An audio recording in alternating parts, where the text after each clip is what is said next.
Welcome to A Guide to Art, Activism, and Culture. I'm your host, Zoe Elena Moldenhauer. This podcast is brought to you by the Aerogram Center for Arts and Culture, where we delve into social issues seen in museums and in art collections today.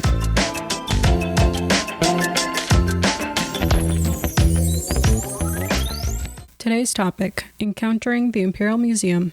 Joining me is Sarita Echavez See, professor at the University of California, Riverside. Sarita received her BA from the University of California, Berkeley, and obtained her PhD in English and Comparative Literature at Columbia University. Welcome, Sarita, and thank you for joining me today. Can you introduce yourself? I am Sarita Echavez See, and I am an academic with lots of interests in deconstructing, destabilizing the university as we know it.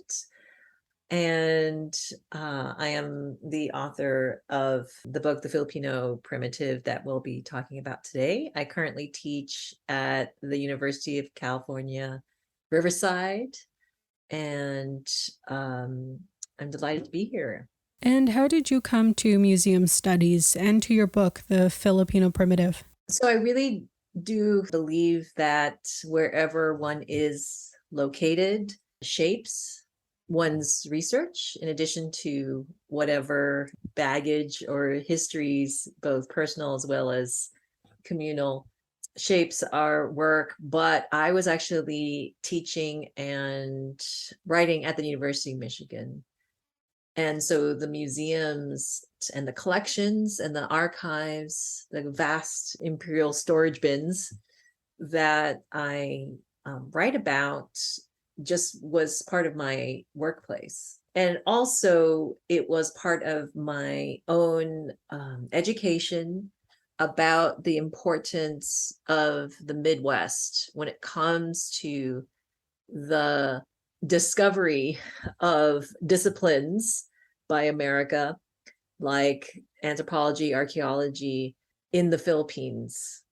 So I was very happy to be part of and welcomed into a very vibrant, under the radar group of Filipino, Filipinx, diasporic studies scholars and students and staff at the University of Michigan. And it was also part of a journey to understand Ann Arbor, Michigan in particular, as an imperial capital. So we used to joke that whereas Vietnam and Senegal maybe get Paris, or Sri Lanka, in India and Pakistan get London, the Philippines gets Ann Arbor, Michigan. Your book, The Filipino Primitive, traces stolen objects in the United States that have served as the foundation of power and knowledge in museums. You center your research on two museums in Michigan, the University of Michigan Museum of Natural History and the Frank Murphy Memorial Museum. Can you share what drew you to these collections? So lots of things have changed on that campus since I started doing this research, learning about these collections and archives and the role of the university, particularly the American University and the University of Michigan, in the colonization of the Philippines prior to military conquest. But it was really just kind of walking around these museums that are right on campus, right? And then getting to know through our colleague, Aloisa Weller, and her students who had done lots of research on a beach north of Ann Arbor in Harbor Beach, Michigan, which housed a collection of lots of colonial artifacts from the last American Governor General of the Philippines. But really, in terms of the Natural History Museum on campus, it was just part of my workplace. And I just realized there was a huge Philippine collection in the storage bins.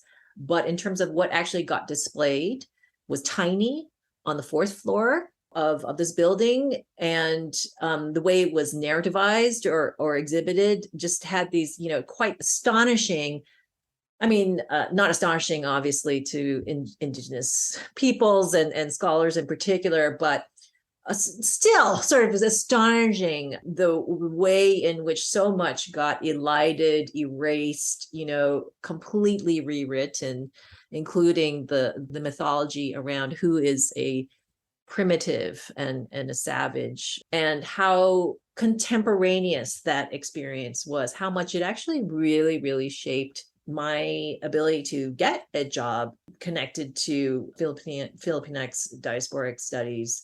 So it was that eerie sense of walking back in time, just literally visiting the museum exhibition time and time again, just to experience the space, but then also, understanding that this affects our present, that the many, many thousands of school children who come through every day and look at recreated dinosaurs, stuffed Michigan birds, and other wildlife, and then indigenous peoples and Filipinos. You described the formation of the University of Michigan Museum of Natural History's collection through sponsored expeditions. Who is Carl Guth and why does he matter? Yeah, so Carl Guth is one of the trio of University of Michigan, white American male, amateur in some cases, and then professional archaeologists, ethnologists who were really, really crucial to the so-called discovery of the Philippines as an object of study that founds the disciplines of anthropology, natural history, and archaeology in particular at the University of Michigan. So Guth, who collected things from the Philippines that would found the collection at the university. And in addition to others like Joseph Steer, as well as Dean Worster, whom there's many, many books and articles about them, Guth worked in the 1920s or so to produce this collection. He had zero expertise in Asian archaeology. That didn't stop him. But he was funded, and he, seemed to be a very good negotiator, agreed to go on this so-called expedition to the Philippines if, upon return, he would get to become a professor and director of I think, the archaeology department. So I focus on him because I wanted to just read about what he thought, right? Some of the ways in which to engage with the colonial archive will mean taking seriously what the colonizer says in their words, right? That's sometimes going to be the only access to written information. What was particularly shocking is his journal notes and published articles about excavating burial sites that seem to be still like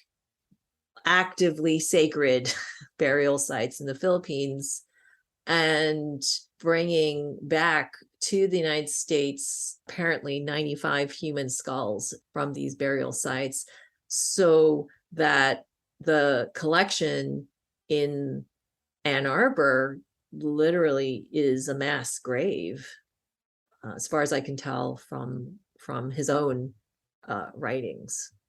Part of it too is that when you went into the foyer of the Natural History Museum, which has been torn down and rebuilt, but in the original building, there's these busts of these founding scientists and collectors, and Goose, I think, is one of them. And I was like, who's the headhunter here?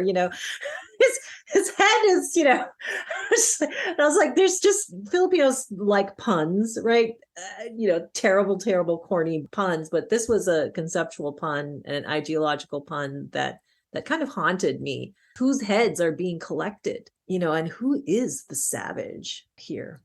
On one level, your book is about this very specific museum, but in reality, the points you make can be applied to any similar museum that considers itself to have an ethnological collection. Can you talk about this? I'm particularly interested in the concept of the Imperial Museum. I honestly can't speak to other museums. I came to this project not as a museologist or a museum study. You are the expert here. But I will say, just to backtrack to the Guth example, that while he was collecting human remains in the 1920s or so, his irritation about what he calls native shamans interrupting his collection, his work in these burial sites, his irritation is actually picked up in a 2013 special issue about Gutha, where contemporary PhD students or graduates, right, are mournfully sort of lamenting the way in which, even though, his practices would not pass muster today, ethic in terms of all the violations, there's just this mournful kind of tone to actually affirms today, in the 21st century, Gutha's irritation at the interference by native shamans. So that's what I mean by there's this strange doubled experience of the past and the present when it comes to encountering the Imperial Museum and the affirmation of the 2013 special issue about Guth that I write about, because the goal is to research burial practices, but it's the very burial practices which are collectivist and ongoing that they are irritated at.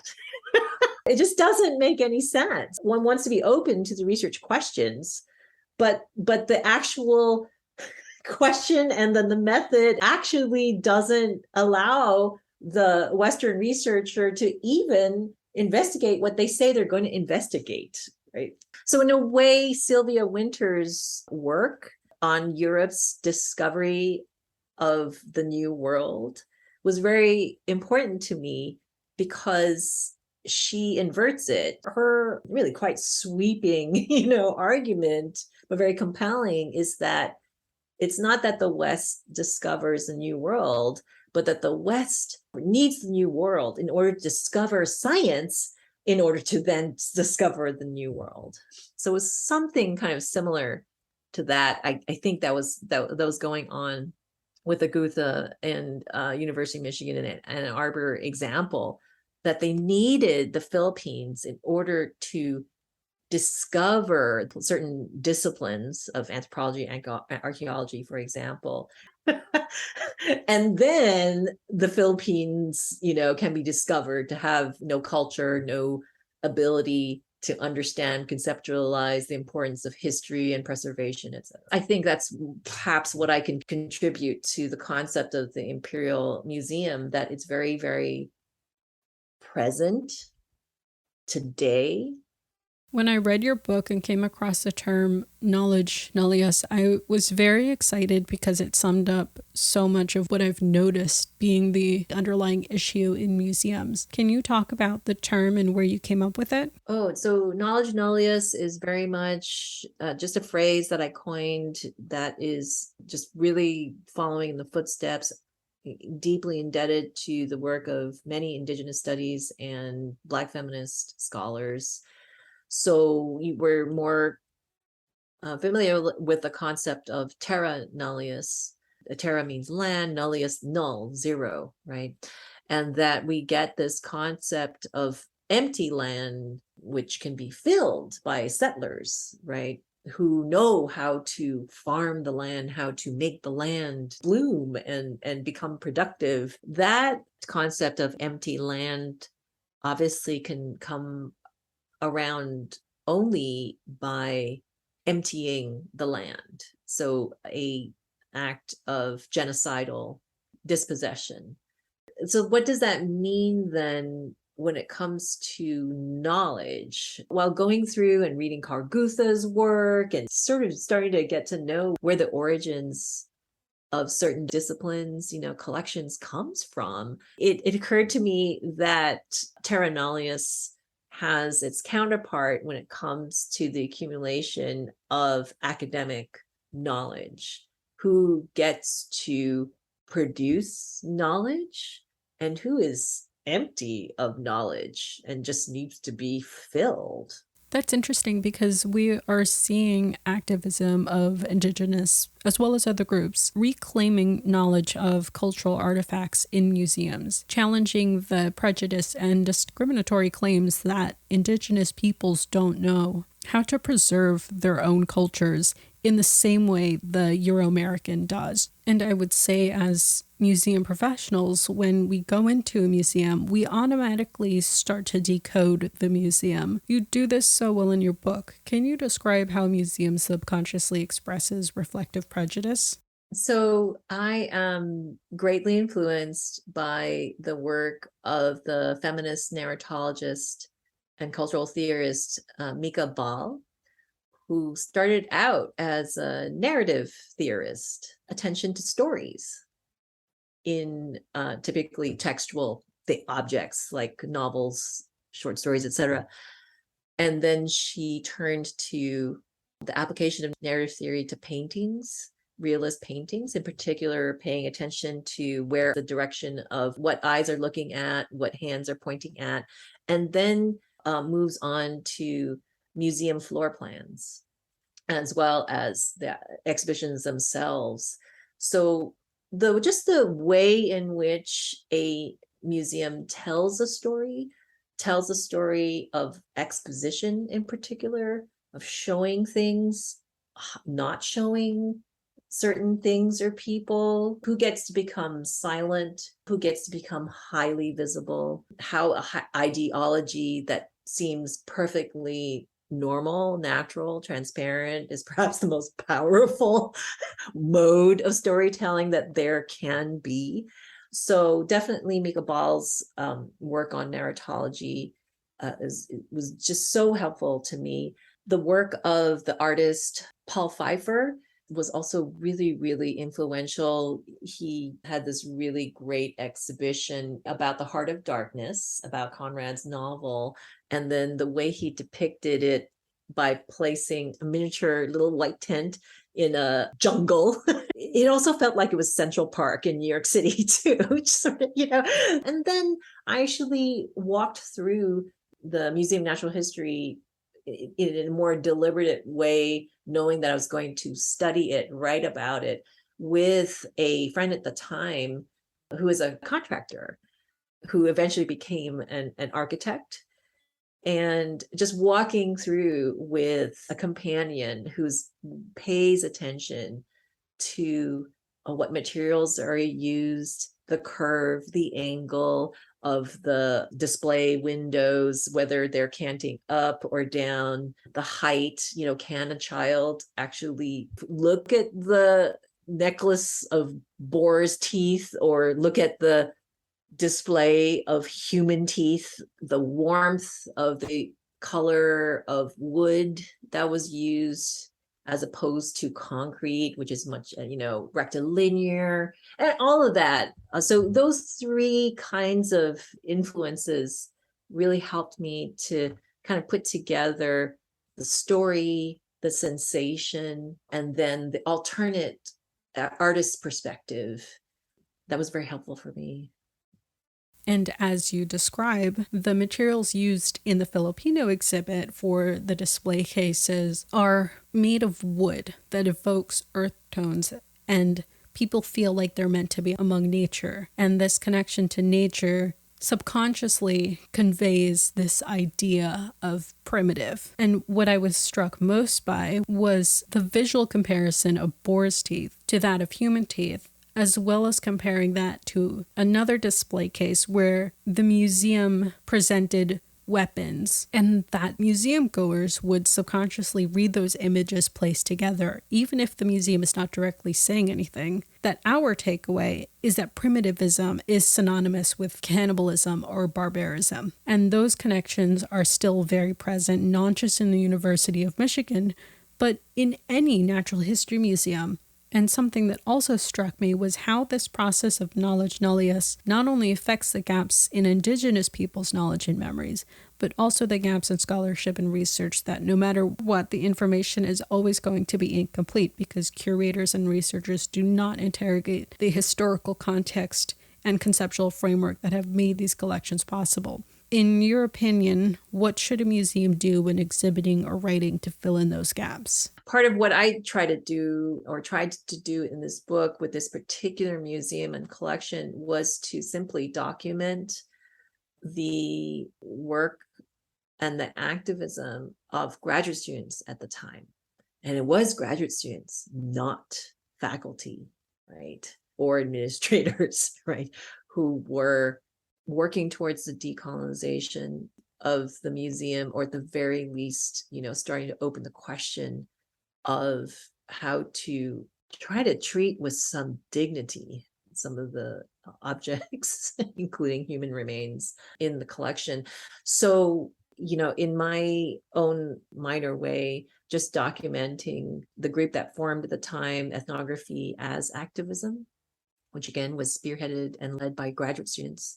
They got a lot of flack for that. And some of them, moved to other universities. And I would imagine partially, as part of the repercussions of their activism. So I think that's one way, and I think their work is much more legible today. The other way that I've tried to interrupt, or is it about interrupting the imperial space of the museum or creating an alternative? I turn to contemporary artists of the Filipinx diaspora and try to do what might be called a kind of thick description of their work, interrupting the imperial space of the museum. So, for example, paying real attention to what somebody like Paul Pfeiffer is doing. And in the case of this book, I write about Stephanie Sujuko's work, in particular, a installation called Raiders, where she is creating a parody of the accumulative, collecting of the museum and the Asian Art Museum in her case. So what she does is to find, all these images of what look to be like classical East Asian ceramics and vases, and just download them, print them out, slap them onto, kind of cardboard, and set them up as like just a whole big collection of fake vases and call it Raiders, so that we kind of think about the act of looting, which is a criminal act and is usually criminalized in a highly racial and classed way, and to kind of turn it onto the Imperial Museum itself. And then there are other ways that more progressive museum staff who are dealing with very, very conservative institutions sometimes commission a contemporary artist, right, to enter the space and try to activate alternate ways of encountering objects or spaces of the museum. So those are just some of the ways that I'm familiar with. That's a great transition, because now we're going to turn to the Frank Murphy Memorial Museum. You examine the foreign nature of the Filipino collection in a domestic space that houses a collection of personal and cultural artifacts that range from paintings to furniture. So how are you looking at the philanthropic taste towards objects that affect the context of Filipino culture? So the juxtaposition or the simultaneity of the foreign and the domestic when it comes to this experience of walking through somebody's home. Yeah, so Frank Murphy, last American Governor General of the Philippines, and who was from Michigan, went to the University of Michigan as an undergraduate and also law school, I believe. Anyways, he was a bachelor all his life, and so he brought along his sister as his first lady in the Philippines. Their home has turned into a museum in Harbor Beach, Michigan, which is where the Murphy family is from. So you go through, and these volunteer museum curators have done their utter best, to take care of these objects. And there's this juxtaposition of the foreign and the domestic.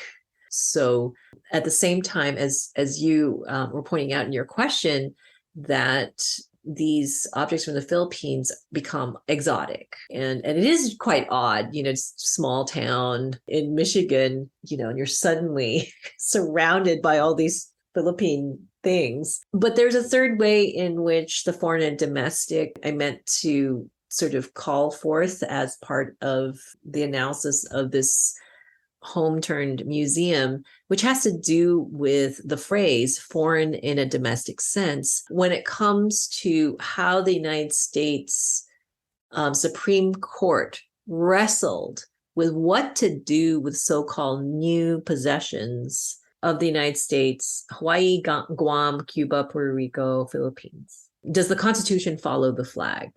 Right.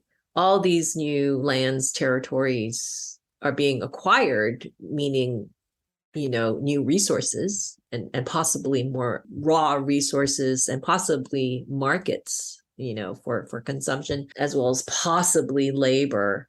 But do the peoples associate with those lands? Then do they get to have any rights? Do they get to have passports? So the US Supreme Court comes up with this phrase, foreign in a domestic sense, in an attempt to kind of reconcile what largely was a tax issue, right? Do objects being, imported from the territories or colonies, are they subject to tax? So I think that was just I was trying to draw a parallel between these legal capitalist colonial questions and infuse them into the simple act of walking through somebody's home-turned museum.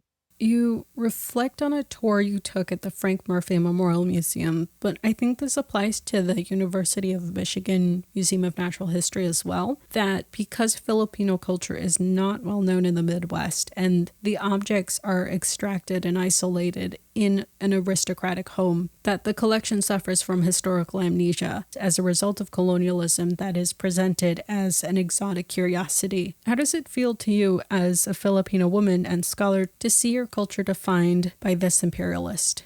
It's very eerie. So I'm half Filipina and I'm also half Chinese Singaporean. And my brother and I were raised as embassy brats.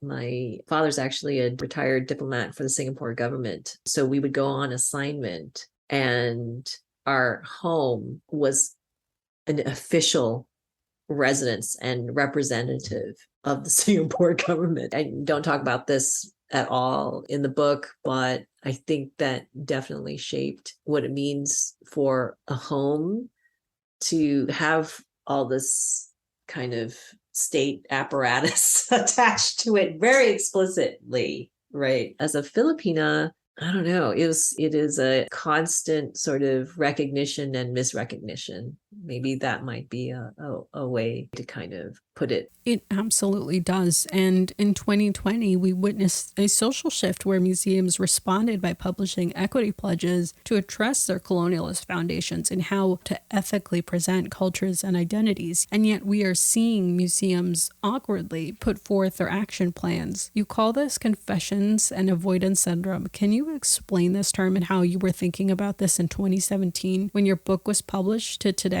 Oh, so, the confession and avoidance syndrome, that's actually not me at all. That's actually Angela Miller, who wrote this really great book called Empire of the Eye. It was very, important and helpful. Perhaps I could talk about, again, how in the space of exposition, of showing in the museum space, I think just as a critic, scholar, who's just trying to not merely document, but just to give a sense of thick description. I mean, that's, I think, what I can contribute as a cultural theorist, is to pay attention once again about what gets shown and silenced. I mean, sometimes the most visible thing is the most silenced thing.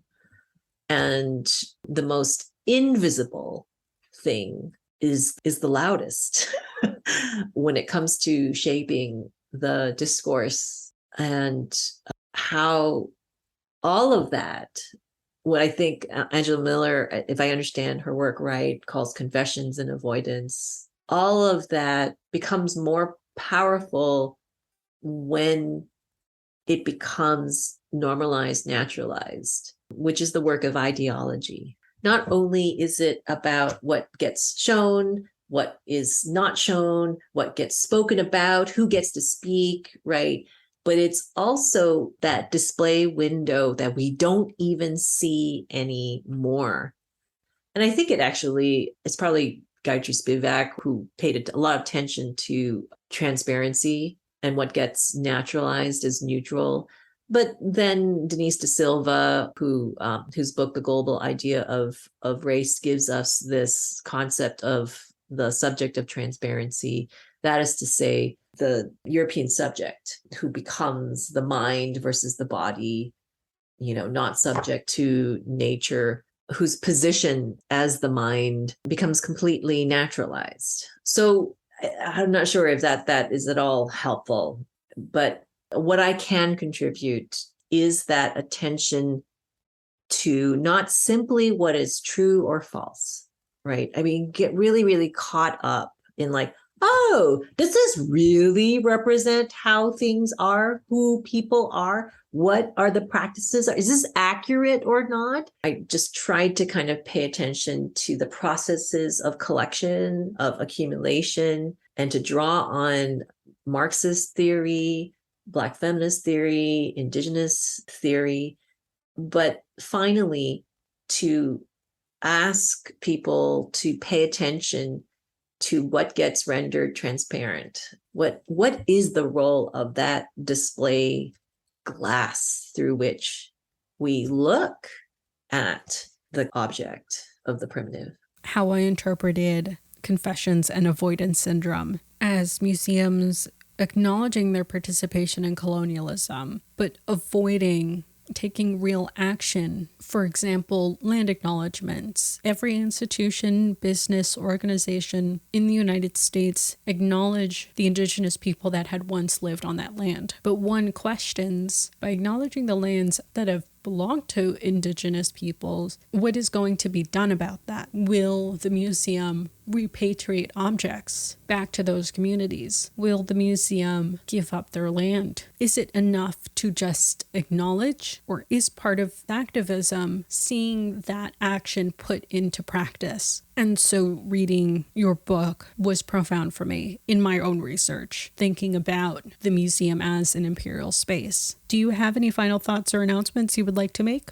I guess my only final thought is, whereas, our conversation has been mostly about the Imperial Museum, right, and the space of exhibition, that for quite a while now, what has kept me going in dealing with being constantly recognized, misrecognized in the space we call academia is being constantly inspired by contemporary artists of the Filipinx diaspora. And so in writing this book, you need a way out of the imperial space too. You just need a break, and that has always been through just the amazing work of artists right now that I'm very, very grateful for. So that's the only thing I would say.